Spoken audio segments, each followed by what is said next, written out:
today's ganap nga, napaka-excited nga ngayong araw dahil nga ngayon yung araw na kung saan ay may first booking kami ng birthday nakshuta. Kaya naman alas 6 pa lang ng umaga ay nagbiyahe na talaga kami. Uy, charis lang. Pero alas 6 pa nga lang gising na talaga ako dahil nga kailangan ko pang i-prepare at kailangan kong ihanda yung mga dapat na ihanda nakshuta. 11 AM nga yung start ng party kaya naman 10 AM pa lang talaga naman pabiyahe na kami dun sa may venue. At dito nga ang kanilang venue sa may Casa Milagros, sa may located nga ito sa may Rosario, Santiago City. Abay, syempre hindi tayo papahuli sa mga caterer na maagang nagsiset up. Dapat tayo din nakshuta. At buti na lang talaga maaga-aga kami ngayon dahil nga nagsiset up na rin pala ang mga catering at mga designer o loko. Kaya naman sa mga naghahanap dyan ng mga private pool, abay meron dito sa may Rosario o loko. Talaga naman napaka-refresh ng kanilang area. At ilang minuto nga ang pagsiset up, abay syempre na set up na rin namin ang aming delicious, fresh, healthy na J-Kiss ice cream. Saka naman din nag-start na yung program. First birthday nga ng kanilang baby na si Bray, kaya naman happy birthday. Thank you so much for choosing J-Kiss ice cream. Kaya naman sa may mga susunod na birthday dyan, lalong-lalo na sa mga mahal ninyong anak, abay syempre o loko, talaga naman i-message nyo na kami sa aming Facebook page. Diyos ko, kailangan nyo nang iplano ng maaga-aga mga birthday ng mga junakis nyo para naman hindi tayo mag-ahol sa oras. At syempre, para din makapag-ipon-ipon na rin, o loko. After naman kinantahan na dyan ng birthday greeting si Brea, by syempre, start na rin ang distribution natin ng mga ice cream. Huwag kayong mag-alala dahil napakamura ng aming package. Na-check naman talaga mapapamura ka rin sa sarap, nakshuta. Una nga tayong nagbigay sa mga bata at pila-pila na nga sila ng mga oras na yan, pero wala pa yung iba, nakshuta. Dahil medyo nahihiya pa nga sila, tignan nyo naman lalo, tuloy akong naganahan nung may nakita ako talaga ng malachon, nakshuta.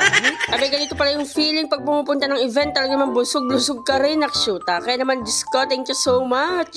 After nga makakuha ng mga chikitings natin, abay syempre sumunod na rin yung mga thunders. O loko, talaga naman kahit anong edad ka, pwedeng-pwede ka dito, ano pang lahi mo, charis. Ang flavor nga na pinili dito na Ma'am Ever ay syempre yung vanilla at yung chocolate dahil nga pang bata naman talaga. Pero masasabi ko talagang hindi lang pang bata to dahil Diyos ko, napakasarap na at napakasulit pa. Na talaga naman babalik-balikan nyo talaga, kaya naman ang piniling package ni Ma'am Ever dito yung package A, which is yung 80 person, yung 80 packs. Kaya naman dinagdagan natin, ginawa natin 95 packs. O loko, sang ka pa.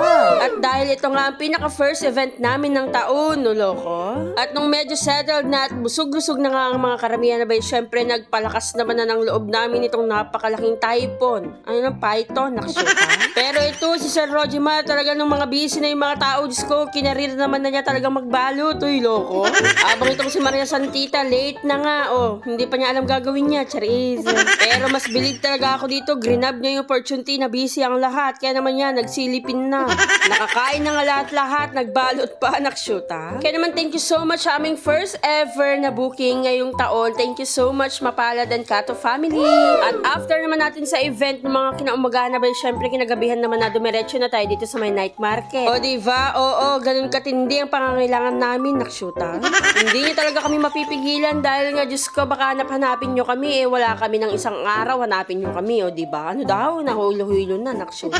Kaya naman ano pang inaantay nyo, open kami araw-araw sa may night market 6 PM to 10:30 PM. Kaya naman yung mga cravings nyo dyan, talaga naman. Ako lang naman yung babaeng walang kapaguran, nakshuta. At thank you so much sa mga customer namin for today's video. Kaya naman ayun, o loko, talaga naman may pa-Instagramable pa silang ganap. Shout out nga naman talaga sa mga customer kong ito dahil napakagaganda at napaka talaga naman aesthetic, charis. O diba, at meron nga rin talaga kaming strawberry dito na napakaganda at napakasarap kainin, nakshuta. O kaya naman pati mga vendor, hindi rin napigilan na bumili sa amin. Thank you so much. At sobrang dami pang ang customer, kaya naman hindi ko na rin talaga nabidyohan. Pwera na lang itong magulong itong na babae. O loko, tibabalu. Nangongona, nakshuta. At sobrang thankful nga kami ngayong araw talaga na to dahil napakaraming blessings. O loko, talaga na may mga customer ko, isang blessings na din yun, no? At sana patuloy nyo kaming tangkilikin at syempre tangkilikin ang aking Facebook page at syempre Facebook page ng aming J-Kiss Ice Cream. Kaya wag ka na magpahuli kung may mga event kang kailangang gampanan, nakshuta. Kaya naman ayun lang mga kababa. Salamat sa panonood. Baba, baba.